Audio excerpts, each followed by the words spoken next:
Ikinatuwa ng maraming consumer ang bahagyang pagbaba sa presyo ng dilatang sardinas habang walang ipatutupad na dagdag singil sa mga pangunahing bilihin sa kabila ng inaprobahang minimum wage hike sa Metro Manila. Yan ang ulat ni Harley Valbuena. Okay naman po, makakabuti po sa bawat pamilya na medyo kulang po ang budget. Okay po, kasi para sa amin na mahihirap din, di ba? Kaya na naming bilhin ng ganun. Kahit pa paano pa makakatulong din. Sana tuloy-tuloy, bumaba. Ito ang reaksyon ng ilang mamimili kasunod ng pisong rollback sa presyo ng ilang brand ng dilatang sardinas. Ang bawas presyo ay ipinatupad matapos ang pakikipagpulong ng Department of Trade and Industry sa iba't ibang food associations.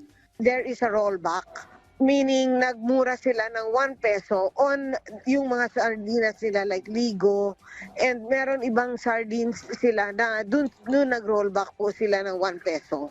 So magandang balita po ito para sa ating mga consumers.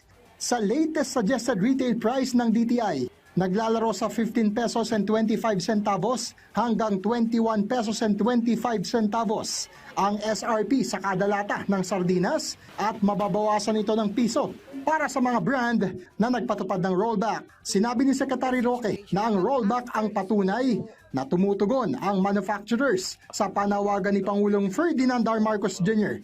na unawain ang pangangailangan ng mga consumer. Sinabi pa ng DTI na adhikain din ni Pangulong Marcos na mabigyan ng abot-kayang sardinas ang mga mamimili, lalo na't isa itong pangunahing pagkain ng masa.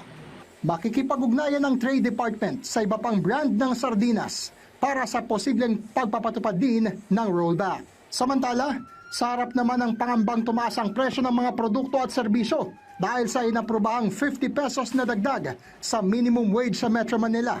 Sinabi ng DTI na nananatili ang kasunduan na wala munang ipatutupad na taas presyo sa mga pangunahing bilihin.